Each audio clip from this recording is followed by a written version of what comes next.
Jesus. Amém. Muito obrigado. Podeis assentar, por favor. Quero agradecer a Deus pelo privilégio de estar aqui participando dessa maravilhosa festa e dele já parabenizando a mocidade vocal Chama Viva por mais um ano de existência. Que a mão de Deus esteja sobre vocês. Os irmãos que desejam ouvir a palavra de Deus, diga amém. Amém. Abra, por favor, na epístola de Tiago, capítulo de número 4. Epístola de Tiago, capítulo de número 4. Enquanto os irmãos procuram, eu quero agradecer a Deus pelo privilégio de estar aqui, retornando a esta amada igreja. Louvar a Deus pela vida da minha família, meus pais, que aqui congregam, meu irmão, bem como toda a minha família. Louvar a Deus pela vida do meu pastor, que também é o meu pai. Irmãos, não sabem, mas eu tenho um pai, dois brancos, né? Pai de sangue, que é o pai Benício, e o pai espiritual é o pastor Aguiar. Ele que me ensinou o caminho da oração, ainda quando ele dirigia a Vila São João.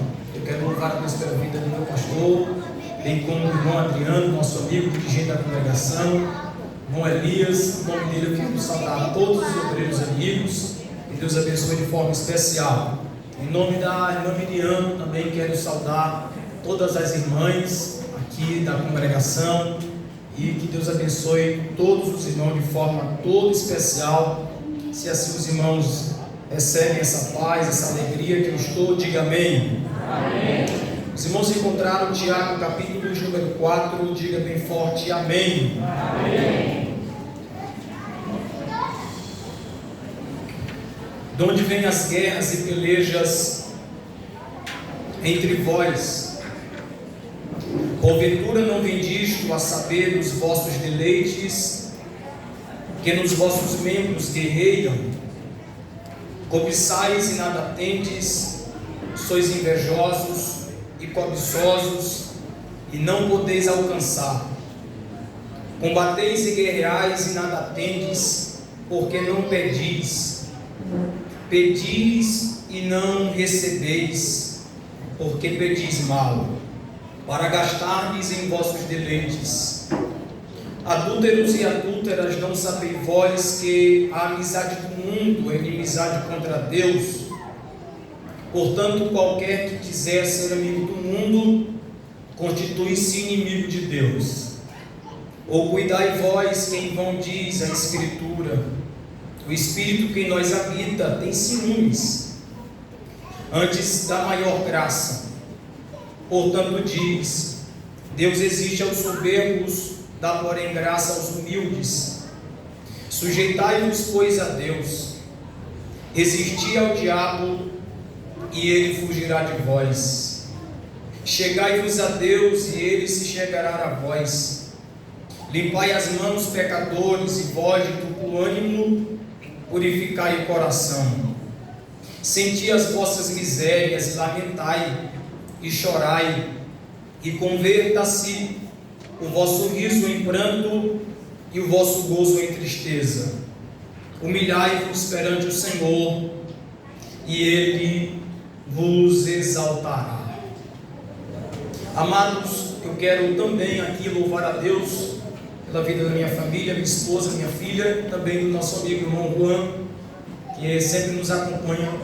É um músico, ali de Lago do Junco, obreiro, serve a Deus, e um homem de Deus que está nos dando a alegria de estar também conosco. Amados, nessa noite eu desejo falar sobre guerras que nos impedem de viver uma vida santa. Diga comigo, guerras. Diga mais forte, diga guerras. Que impedem de viver uma vida santa. Nós precisamos, em primeiro lugar, destacar nos irmãos que Deus ele sempre desejou se comunicar conosco. E Deus ele se revela e se comunica por meio das suas revelações. Deus ele classifica a forma como ele se revela de forma geral e de forma especial. De forma geral, Deus ele se revelou por meio do universo. E o salmista Davi disse que os céus proclamam a glória de Deus e o firmamento anuncia as obras das suas mãos. Deus ele se revela por meio da sua criação. Deus também ele se revela de forma especial depois da queda do homem no jardim. Era necessário restabelecer essa comunhão, e para tanto somente o Verbo encarnado, Cristo Jesus, essa revelação especial, deveria e poderia restabelecer de uma vez por todas a comunhão que havia sido interrompido no jardim. E Deus, para se comunicar com a sua criatura, Deus ele possui um caráter que é um caráter moral, que é a sua santidade. E a santidade é o ponto central da mensagem bíblica. Santo na Bíblia significa separado, alguém que foi dedicado. E há dois importantes aspectos da santidade de Deus. Ele está separado e acha-se acima de tudo quanto é transitório, permanente, finito, mal, pecaminoso e errado. Ele também possui esse aspecto de santidade porque ele encontra-se separado para dedicar-se inteiramente ao cumprimento do grande plano da redenção. E para tanto, em Levítico, capítulo 19, capítulo de número 20, Deus estabeleceu alguns princípios.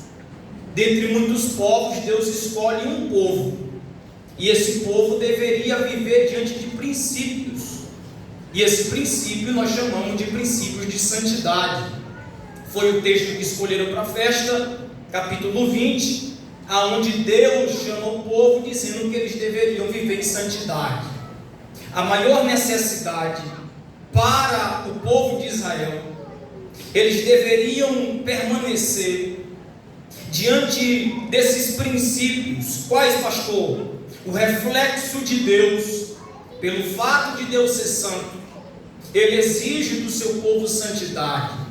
O segundo princípio é a distinção entre aquilo que é puro e aquilo que é impuro, a conduta moral e a conduta ética, bem como o papel dos sacerdotes, aonde eles deveriam levar sacrifícios santos para intermediar o povo até Deus.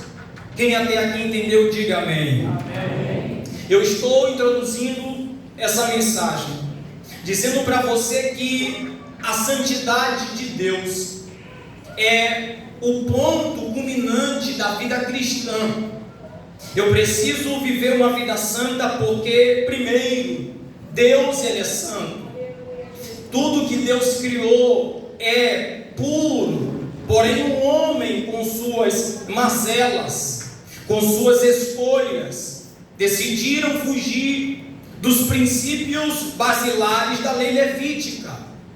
Por isso eu quero dizer aos irmãos que Deus deseja que vivamos em santidade, mas a pergunta que nós fazemos é: como podemos viver uma vida santa? Quais são as guerras que nós enfrentamos para viver uma vida santa? E preciso de início dizer aos irmãos que as guerras, elas são a realidade da vida.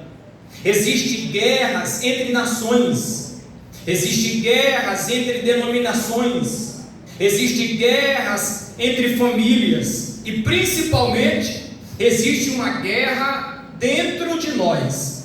E dentro do texto que nós lemos no versículo 1, olha que Tiago ele diz: de onde é que vêm as guerras e pelejas entre vós, se não vem disto, dos vossos membros que guerreiam entre si?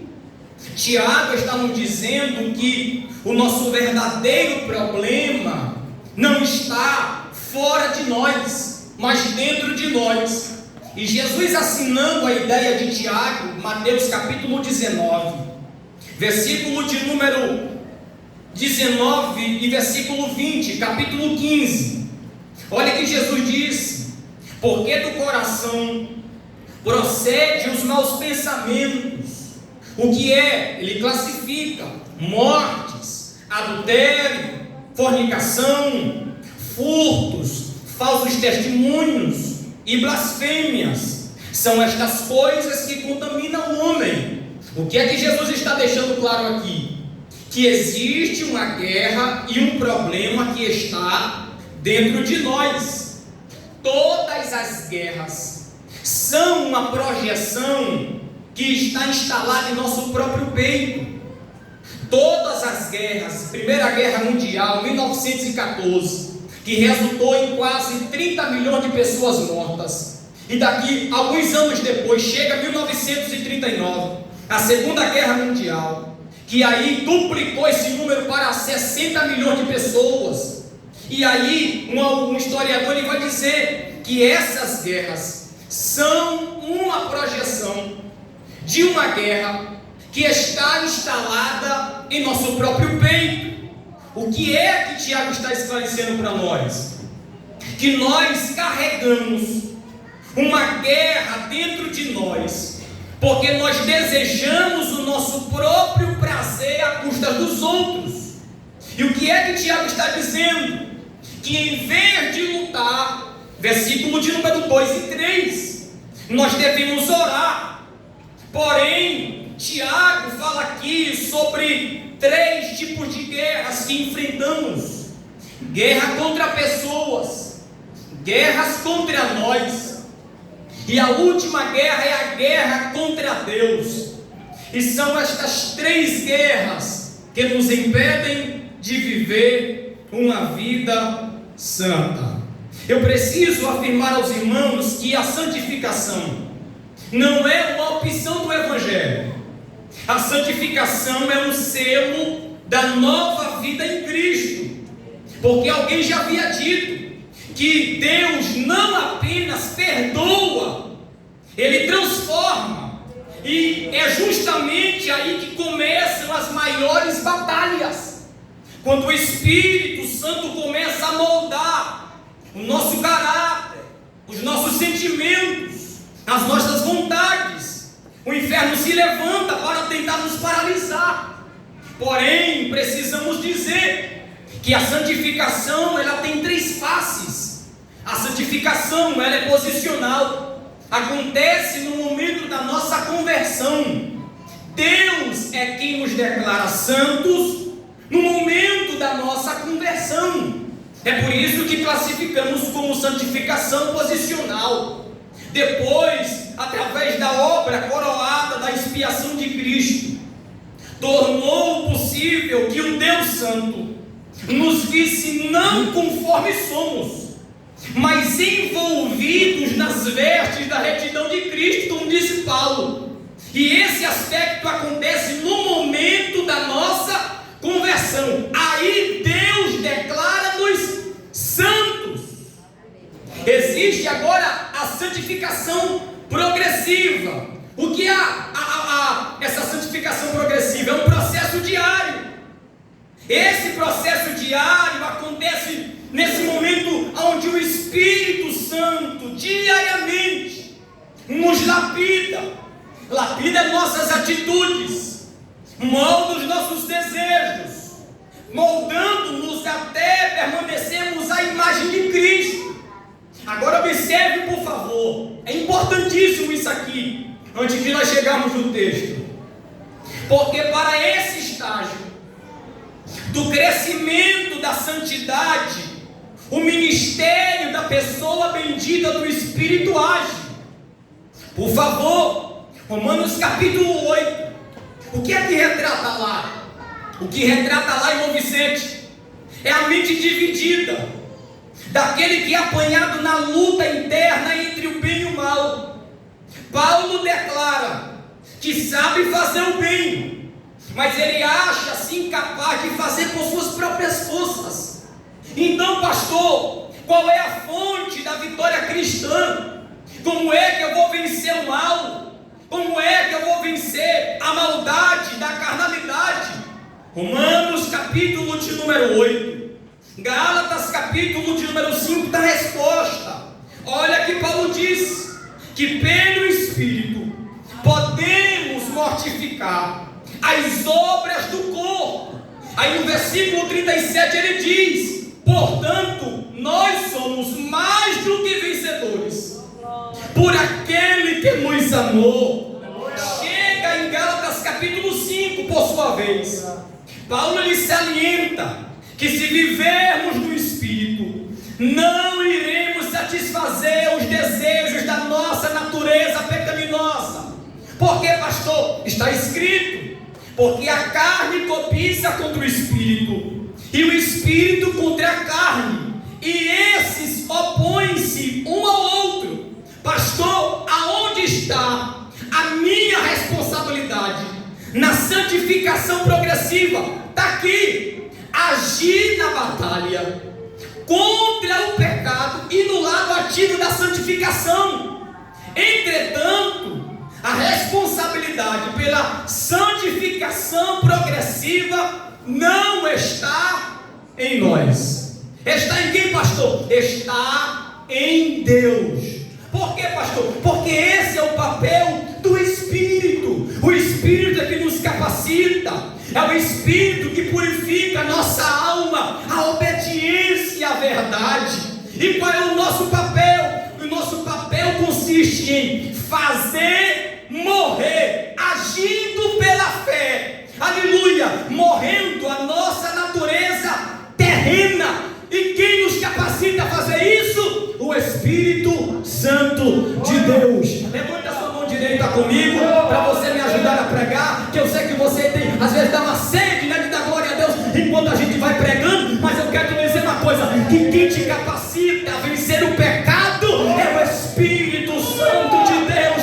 Até nas nossas orações é o Espírito que intercede por nós com gemidos inexprimíveis. E o outro estágio, pastor, da santificação é a final. É a que nós esperamos, é a que nós seremos completamente livres do poder do pecado e viveremos eternamente com o Senhor.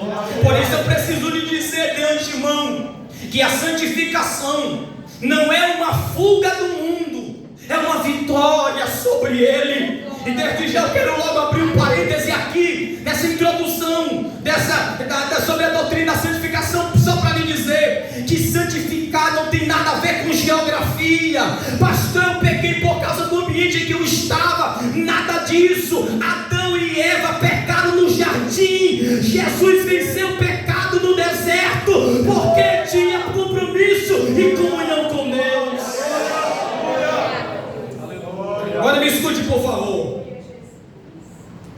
3 grandes guerras que nos impedem de viver uma vida santa. E a primeira é a guerra contra pessoas. O salmista Davi, no Salmo 133, ele disse: ó, quão bom e quão suave é que os irmãos vivam em união. Certamente, irmão Lorival, nós e os irmãos deveriam viver unidos. Porém, o texto que nós temos aqui dá uma guerra, irmão Jair. Está tendo uma guerra na igreja. E observe aqui, por favor, que essa guerra está sendo projetada dentro da igreja. De onde é que vem as guerras? E pelejas entre vós. Observe que na Bíblia nós temos vários e vários exemplos de guerras que teve contra irmãos. Quem não lembra dos pastores de Ló que entraram em contenda contra os pastores de Abraão? Quem é que não lembra Absalão que conspirou contra o seu próprio pai Davi? Os próprios discípulos fizeram tensões entre si, perguntando para Jesus quem vai ser o maior entre eles.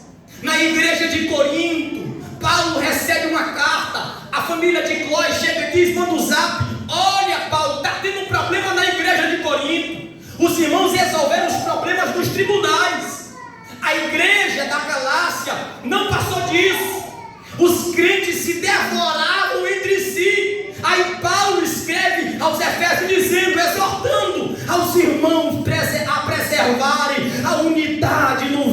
símbolo da paz.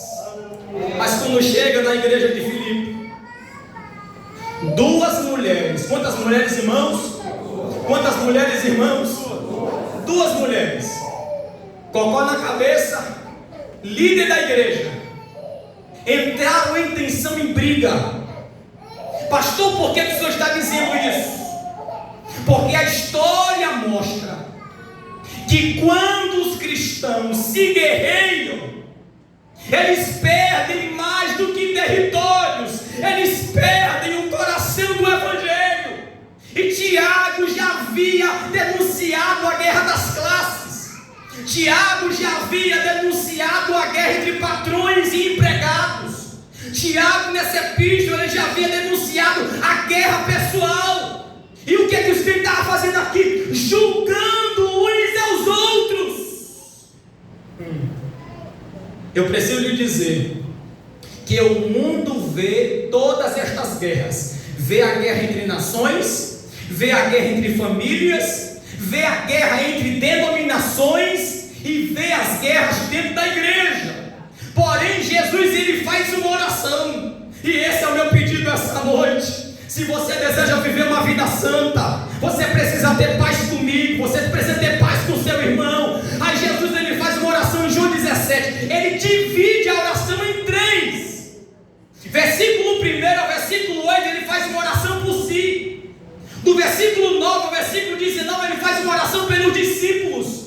Quando ele chega no versículo 20, ele ora: ó Pai, eu não rogo somente por estes, mas também por aqueles que pela tua palavra hão de crer em mim, para que todos sejam um, como tu, ó Pai, o és em mim e eu em ti, que também eles sejam em nós, para que o mundo creia que tu me enviaste. Sabe de uma coisa? A guerra entre os cristãos é a ferida mais profunda no testemunho do Evangelho. Você vai me ajudar a pregar? Não seja chato com o pastor, não, nem comigo, né? Porque o negócio de se birrar com o pastor é um problema. Então não birre comigo, não. Segure na mão desta pessoa e diga: tenha paz comigo. Diga aí, diga: tenha paz comigo. Aleluia, diga para ele: tenha paz comigo. Você quer ver a Deus? O escritor disse: segui a paz com todos e a santificação, sem a qual ninguém verá o Senhor. Não me diga que você conhece o Deus das Escrituras e não tem paz com o seu irmão.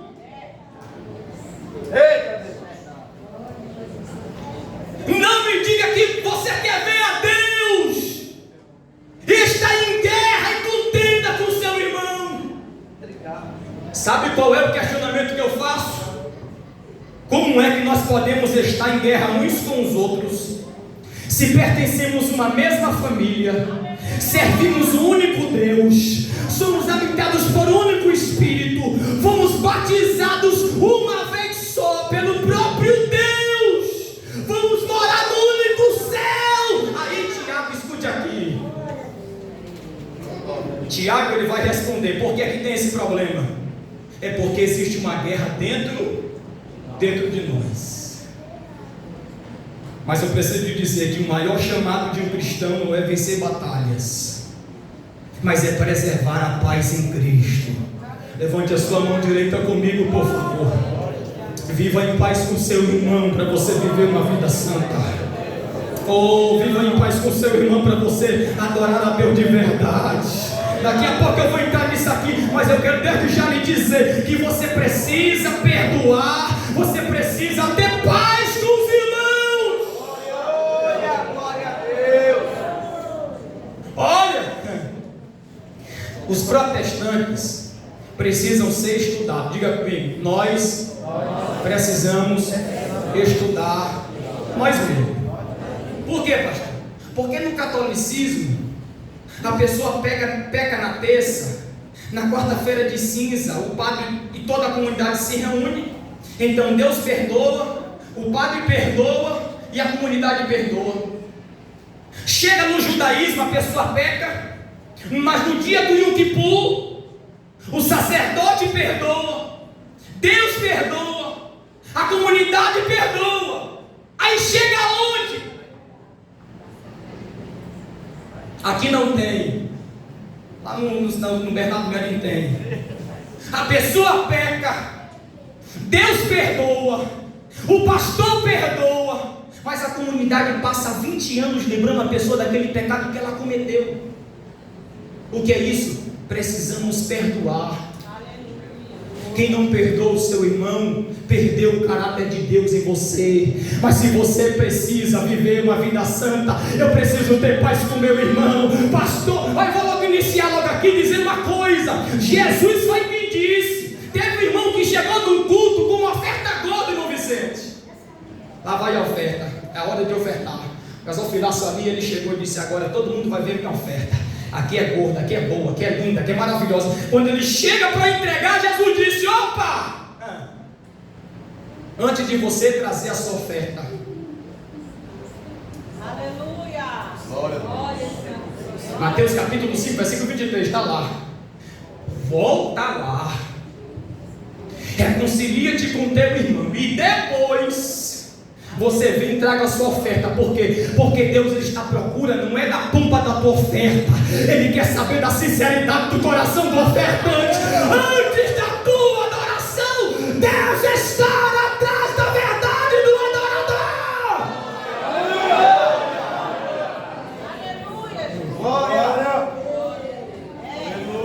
Diga comigo: seguir a paz com todos.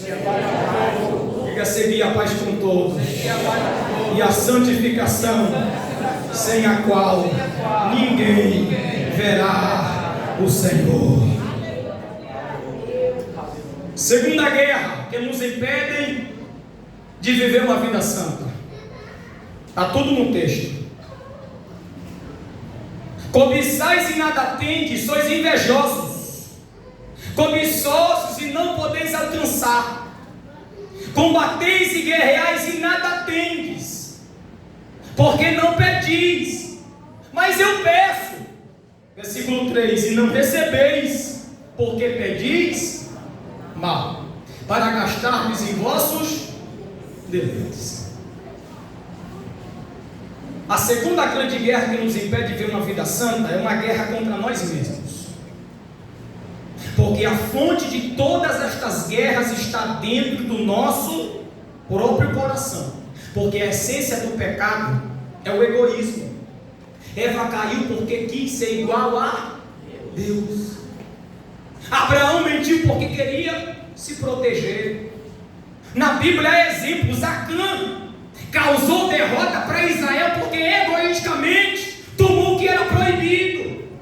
Nós somos como Tiago e João. Nós queremos uma posição no trono, no reino. Porque eu preciso dizer uma coisa: que o egoísmo é a raiz das guerras da alma. Ela começa no coração e termina destruindo a comunhão. Qual era o problema da igreja aqui? Era o problema do eu. Era o problema do egoísmo. Aí eu preciso logo me dizer uma coisa aqui essa noite. Quando o eu se tornar o centro, Deus deixa de ser o Senhor. E há um perigo, irmão Lorival, duas coisas perigosas que o egoísmo pode nos trazer. Primeiro, o egoísmo nos leva a ações erradas. E segundo, o egoísmo ele nos leva a orações erradas. Eles pediam, mas pediam para os seus deleites. Aí disseram: o céu está de bronze. Não é que o céu está de bronze. Eu oro, mas Jesus está com o ouvido tapado. Não é que Jesus está com o ouvido tapado. É porque os pedidos deles eram para quê? Para encher o ego. Porque o egoísmo, irmãos, ele ora, mas não adora. O egoísmo, ele pede, mas não se submete. O egoísmo até fala com Deus, mas ele só quer ouvir a si mesmo. Eu preciso lhe dizer uma coisa: que o egoísmo é um altar invisível onde muitos sacrificam a sua comunhão com Deus.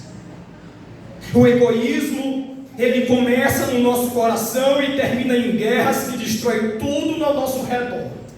O egoísmo destrói famílias, o egoísmo destrói lares, o egoísmo destrói casamentos, o egoísmo destrói ministérios, e o egoísmo, ele tapa os céus. Mas eu quero te dizer uma coisa, que nós vamos vencer essa guerra, pois o Espírito Santo vai nos ajudar. Segure na mão desta pessoa que está do teu lado, diga: nessa guerra.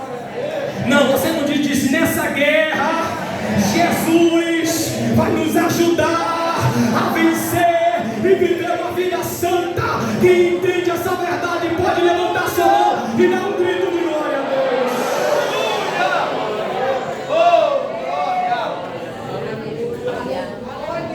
Por que eu estou dizendo isso? Cadê o irmão Leandro? Irmão Leandro, me ajude bem aqui no microfone.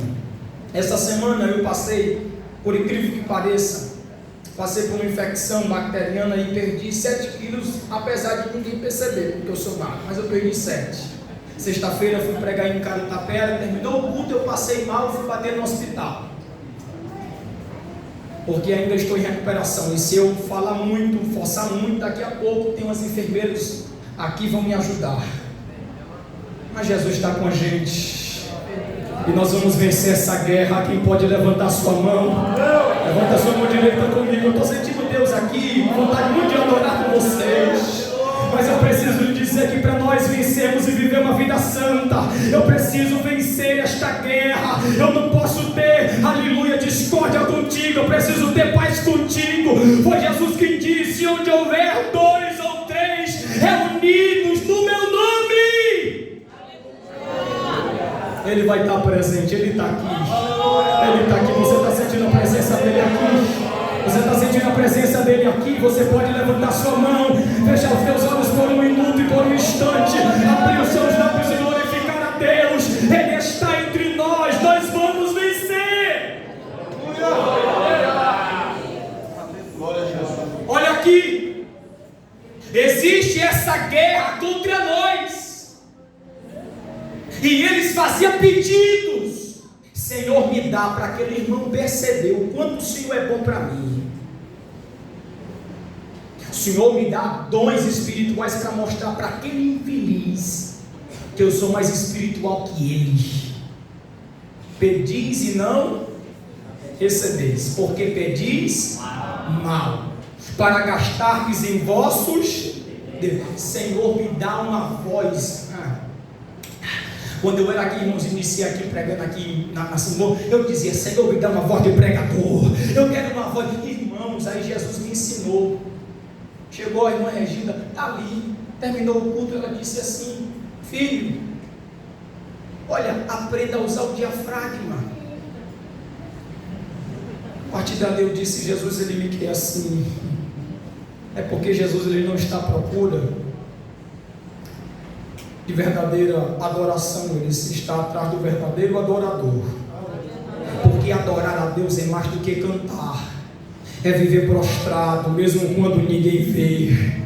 Aí quando o Tiago está dizendo aqui: você quer viver uma vida santa? Viva em paz com o seu irmão. Vença essa guerra do egoísmo, do desejo desenfreado, desta miséria que está te acabando, a cobiça. E o que é a cobiça?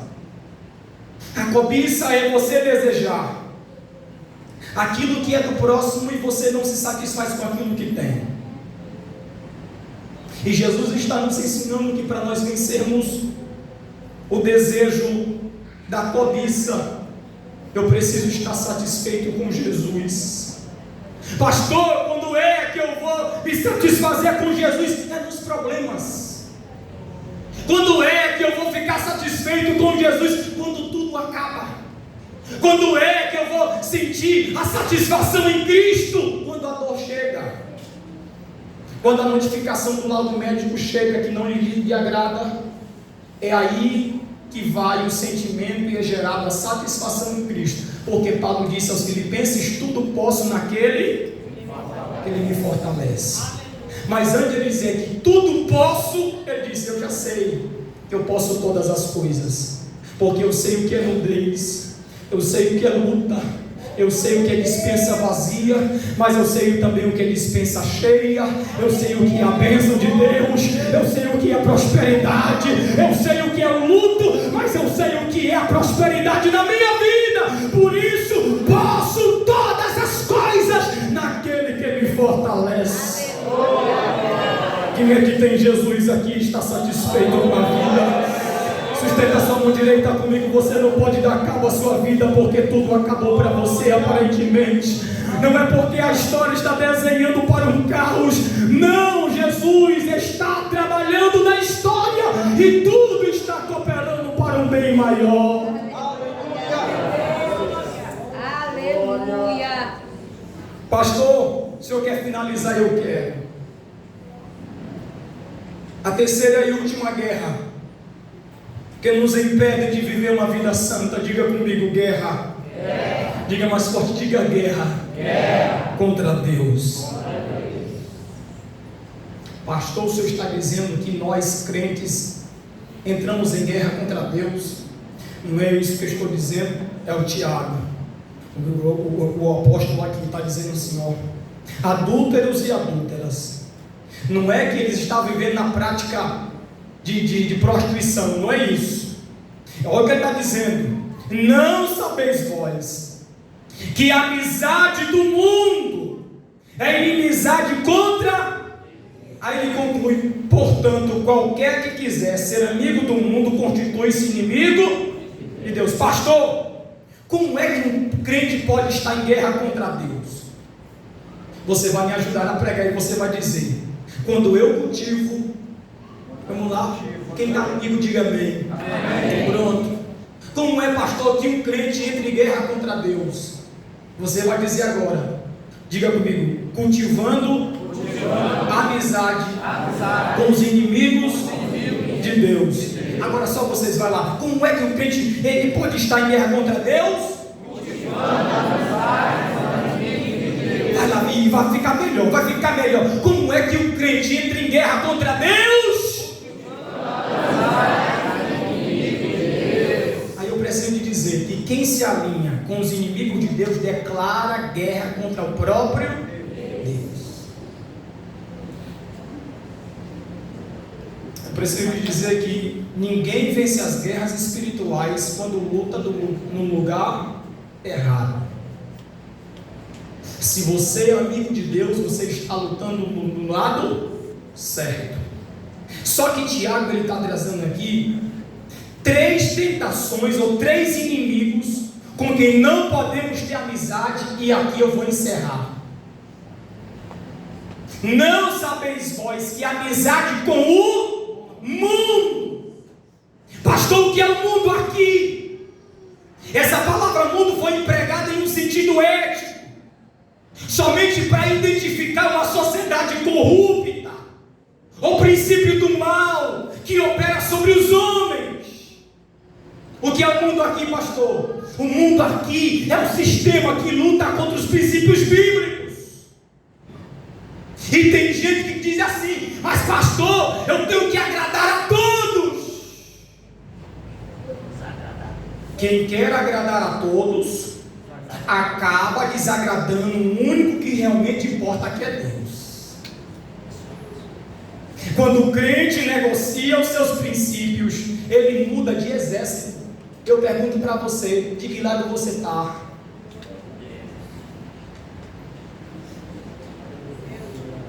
De que lado você está? E eu preciso logo dizer: pastor, eu preciso estar do lado de Deus porque eu tenho que agradar a todos. Eu preciso logo informar que Deus ele não perde a guerra, mas muitos perdem a alma por guerrear contra Ele. E é um problema quando você guerreia contra Deus. Pastor, mas eu não vou servir mais esse Deus por causa dos escândalos da igreja. E o que tu está fazendo para resolver isso aí? Oh, glória! Aleluia! E aí é um problema hoje. Antes era dizer: agora eu vou mudar de congregação, eu vou mudar agora de área para resolver o problema. Quando não vê resolução, ele sabe que o problema é ele. Agora eu vou mudar de ministério. Você está pensando que a moda é mudar de ministério? Não, agora eu vou mudar de religião. Fala, Jesus. Vou botar no perfil agora. Oh, Você glória. Noé.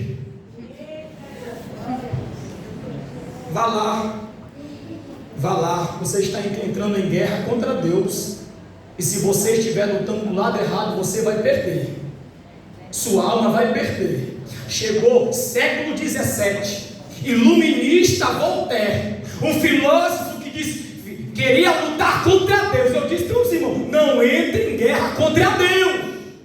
Chegou e disse, daqui a 100 anos, nós vamos disseminar a Bíblia dos crentes. 100 anos! E ele, com a filosofia, o senso crítico, disse, eu vou fazer de tudo para disseminar a Bíblia. Nós vamos acabar com a igreja, nós vamos acabar com a Bíblia. O que aconteceu, irmão? 100 anos se passaram, Voltaire morreu, e a Bíblia continua sendo propagada para a glória de Deus.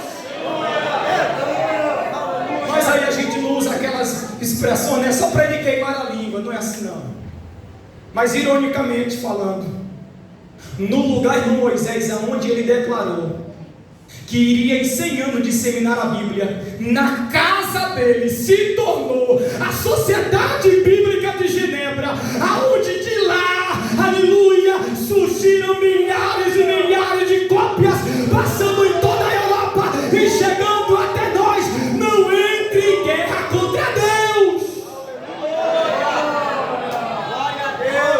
Quem quer se tornar amigo de Deus, levante a sua mão.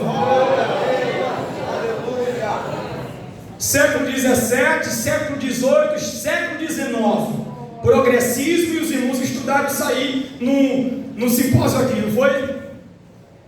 Mas aí chega o século 21, o progressismo veio com mudanças, relativizando a moralidade e a ética. Aí chegou uma... Está gravando aqui, é? Tá, mas não vai chegar até lá não. Eu nem quero dar ibope para ela. Mas tem uma aí chamada Rainha dos Baixinhos, né? Não me diga o nome dela e nem quero saber o nome dela. Que a rainha da minha baixinha é minha esposa. Eu espero que a rainha da baixinha seja a sua esposa, né? A rainha da sua filha. Mas ela chegou dizendo agora, olha gente, lendo a Bíblia a gente precisa mudar os conteúdos dela. A gente precisa atualizar a Bíblia, porque há alguns conteúdos muito pesados e não sei o quê. E ela propôs uma mudança na Bíblia, porque achava pesado demais confrontar o leitor. Mas eu preciso já te dizer que a Bíblia não precisa de edição. Quem precisa de conversão é o leitor. Deus não muda para agradar a geração. É a geração que precisa se dobrar diante de Deus. A Bíblia, ela é eterna, ela não muda. O nosso Deus, ele é imutável. A Bíblia, ela não muda. E o profeta Isaías disse, seca-se a erva, caem as flores, mas a sua palavra permanece. Levante ela aí e adore a Deus pela Bíblia. Levante ela aí e adore a Deus pela Bíblia. Glorifique a Deus, a palavra de Deus, ela não envelhece, ela é eterna.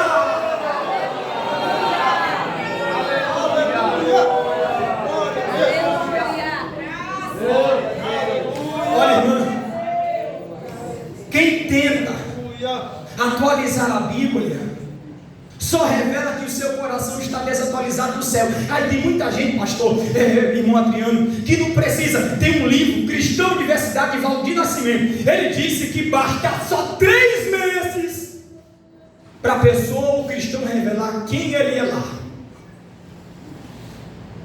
Quando ele luta contra Deus e já se torna amigo do mundo, a mente dele já está, o senso crítico já tomou.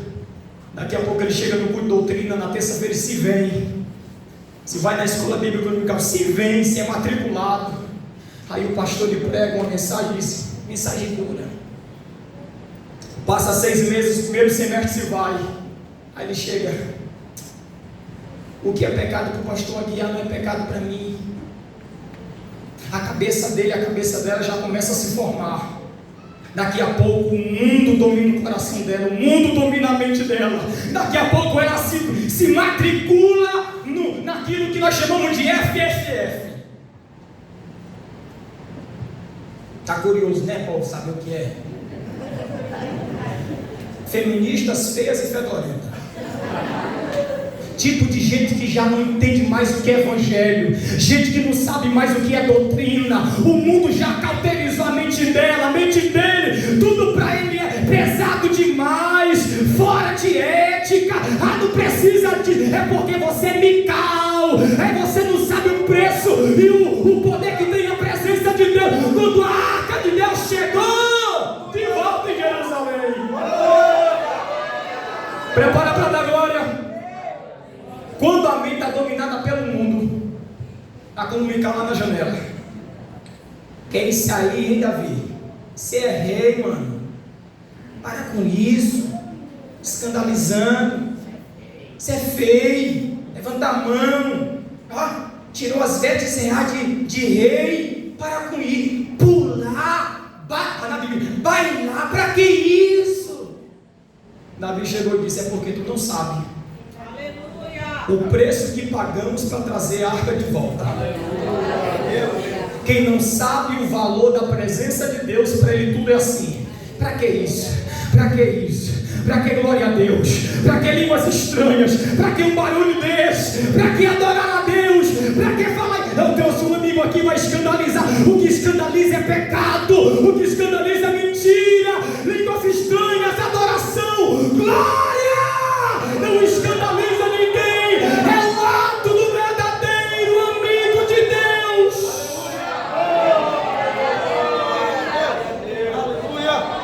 Quer que eu te lembre uma coisa? Se você é amigo de Deus, Deus vai contar segredos para você. Vire para quem está do teu lado e diga: se você é amigo de Deus. Não, diga bem forte para ele. Sabe aquele profeta, aqueles camaradas lá do São Paulo que diz: coloque a mão no olho dele e diga para ele aí. Mas diga aí bem forte para ele. Diga: se você é amigo de Deus, Deus vai te contar segredos.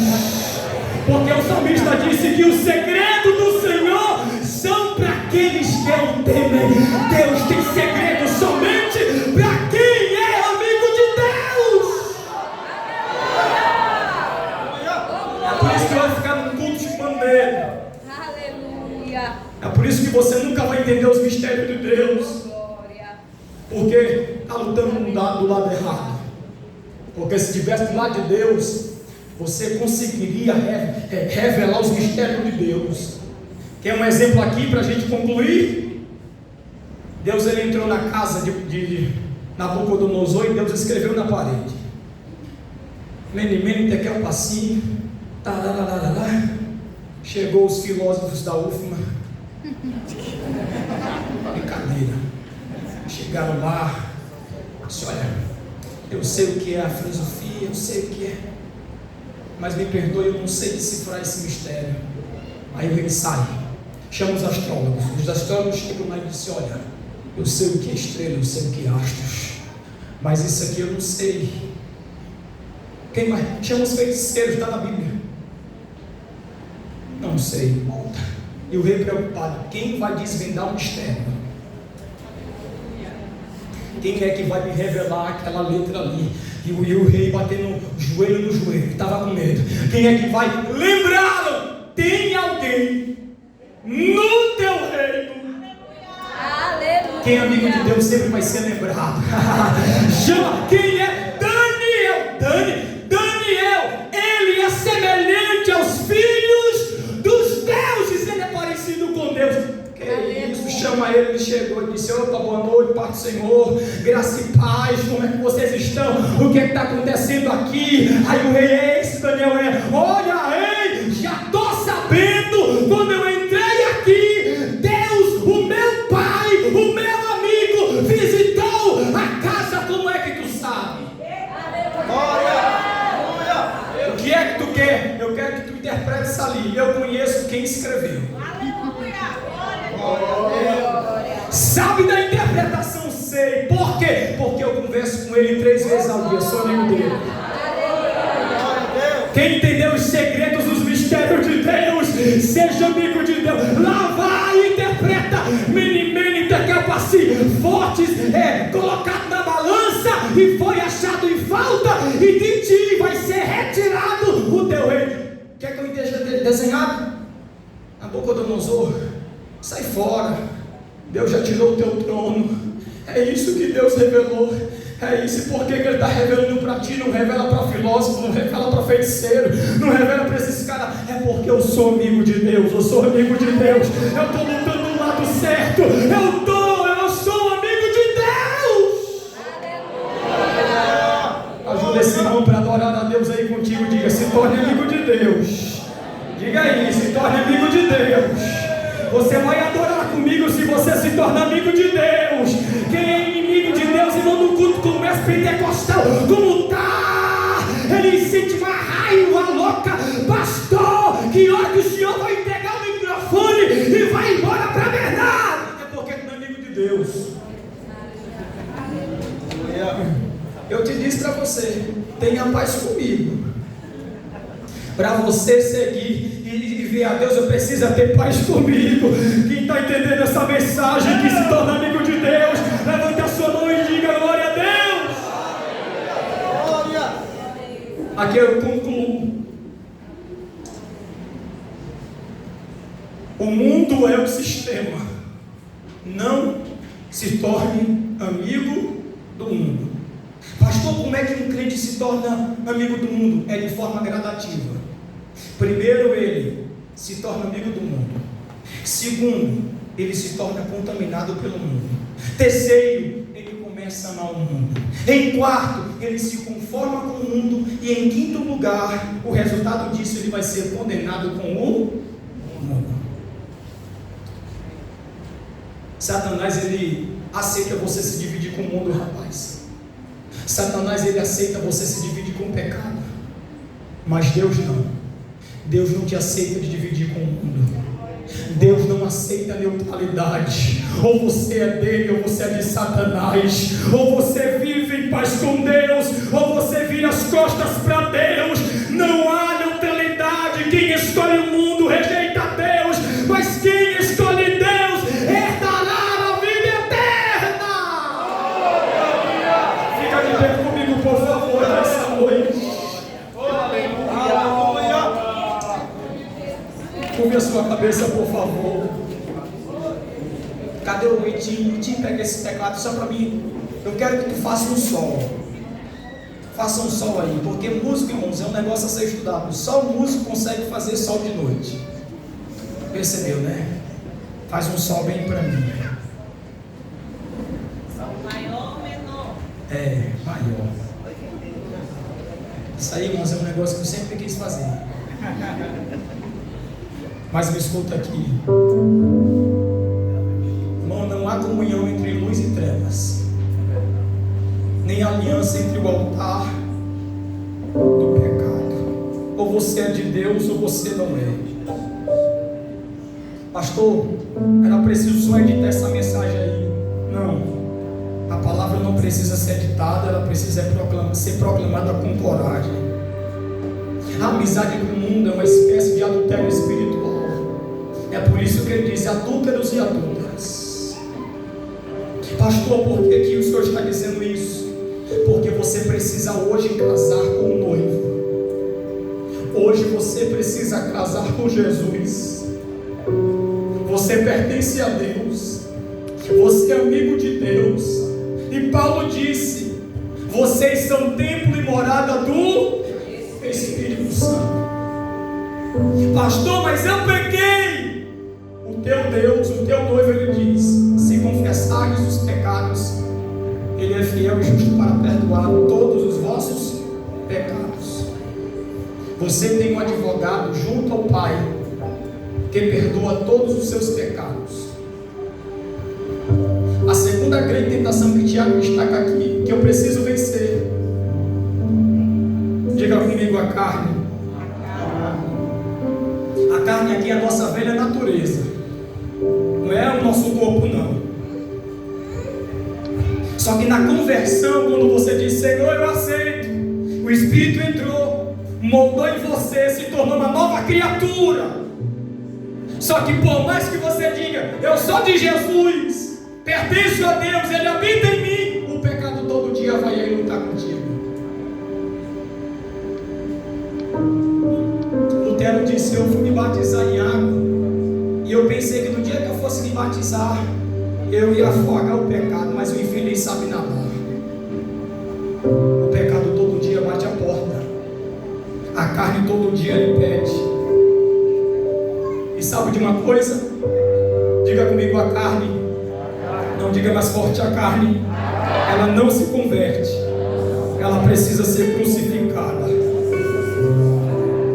Paulo diz: os que são de Cristo crucificaram a carne com suas paixões.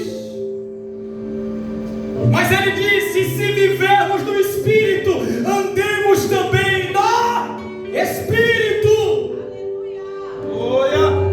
Se você alimentar o leão da carne, o leão da carne vai matar o leão do Espírito. Jesus disse: a carne é fraca, mas o Espírito está pronto e a graça é suficiente para você vencer o pecado. Sabe de uma coisa? A carne não ora, a carne não jejuma, a carne odeia altar, a carne, ela odeia adoração. Quem alimenta a carne enfraquece o Espírito, mas quem alimenta o Espírito mortifica a carne. A carne clama por prazer, o Espírito clama por santidade. Aleluia. A carne quer aplausos, o Espírito quer quebrantamento. A carne quer conforto e o Espírito te impulsiona a viver em compromisso. A carne, ela busca holofotes, mas o Espírito busca o secreto. Sabe de uma coisa? Escute isso aqui, por favor. A gente está adorando aqui a Deus com razão. O cristão maduro não é o que não sente vontade de pecar, mas o que decide obedecer mesmo sentindo. Porque a carne, ela tenta justificar, mas o Espírito leva ao arrependimento. É Ele que te ajuda na fraqueza, é Ele que te leva mais próximo de Deus. Levante a sua mão direita comigo, por favor. Aleluia, Deus. Quem vence a carne vive o céu ainda na terra. Sabe, esses minutos que nós estamos aqui, é um pouco mais de 2 horas, é Deus te impulsionando, é alimentando o Espírito para vencer amanhã.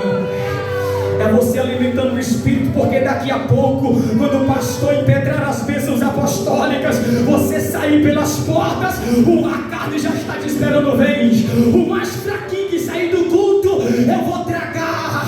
Mas o que eu estou vendo aqui pela fé é gente que está andando pelo Espírito, está alimentando o coração, está adorando a Deus, vai sair daqui dizendo: ah, não, é o pecado, e vai ter nojo de pecar. Aleluia! Diga comigo: a vitória espiritual, começa quando a carne é colocada em silêncio. Silencia a carne, como pastor, servindo a Deus de verdade. Aleluia. Ame a palavra, volte a orar, volte a dedicar, porque Deus está com saudade de você, moça. Deus está com saudade quando saía línguas repartidas como de fogo dos teus lábios. Glória a Deus. Eu não estou te motivando a você manifestar alguma coisa, eu estou só querendo te mostrar que a palavra de Deus é suficiente. E irmão Elias, nós não precisamos meter o pé na porta, porque não tem mais batente. Deus tem um trono de graça para tempo de fraqueza. No meio da tua fraqueza, o sumo sacerdote disse: eu vou rasgar de uma vez por todas o véu que separava. Agora podemos nos achegar no trono da graça com toda ousadia.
que eu disse: Senhor, não dá mais para mim servir ao Senhor, eu vou me desviar, vou abandonar o ministério. Ele saiu, foi para Interlagos, chegou numa boate, e aí quando chegou lá, tudo escuro, luzes, bebida, as mulheres, as bailarinas entraram no palco e começou a dançar. Daqui a pouco ele olhou aquele ambiente, ele deu uma olhada para uma das mulheres, e uma das que estava lá parou a dança. Segurei bem baixinho, olhou aquilo e disse: meu Deus, quem é aquele que está ali? Não acredito. Ela desceu do palco, ficou de joelho diante do pastor que estava lá e disse: ela chorou e o pastor desconfiado. Pastor, eu te dizer uma coisa, todo dia quando eu venho para cá, a mãe, o senhor sabe quem é? Ela era filha da mulher do Círculo de Oração que congregava com ele. Ele disse: olha, pastor, hoje mesmo, antes de vir para cá, a mamãe disse, sabe o quê? Que eu preciso voltar para Jesus, e eu falei com ela. Ironicamente, ela disse: mamãe, eu só vou voltar para a casa de Deus se o Senhor enviar o homem de Deus onde eu trabalho para me buscar. Aleluia.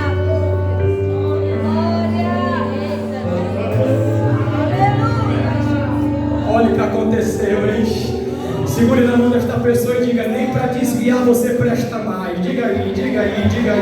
Nem para desviar você presta mais. Jesus, ele te quer aqui, rapaz. Você não pode lutar do lado errado. Pastor, como é que eu vou vencer o pecado? Está no texto. Sujeitai-vos, pois, a Deus. O que é sujeitar? É o verbo militar, é se colocar no lugar, se submeter à autoridade de Deus. Aleluia. Resistir ao diabo. O diabo é para ser resistido e não temido. Chegai-vos a Deus, aproxime de Deus, e ele se chegará na voz. Hoje Jesus, ele quer eliminar todos os seus pecados. Ele não lembra mais dos teus pecados se você confessa. Lutero disse: orei vários dias, disse para minha mulher: não me incomode. Depois de muitos dias, irmão Lindomar, vou lhe ver. Satanás personificado apareceu para ele com uma lista de pecados e disse: você pecou aqui, você errou ali, você fez isso, manchou a tua vida. Aí Lutero saiu do momento de oração e disse: e aí, Satanás, terminou? Terminei. Pois é, acrescente aí no final: o sangue de Jesus me purificou de todos os meus pecados. Você é livre.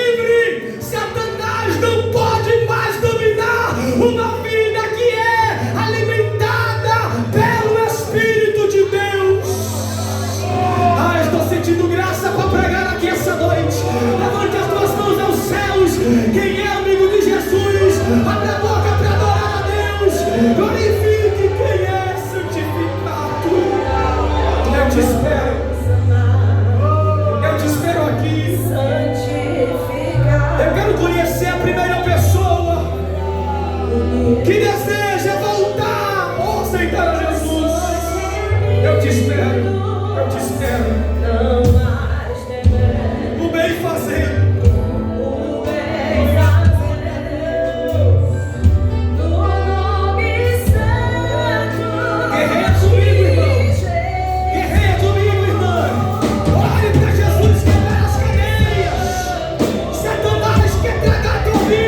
Mas nesta guerra, Jesus quer te dar a vida eterna. Meu Deus.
Mas para o teu Pai, que é o teu Deus, você só vai pedir agora e chamar: Abba, Pai.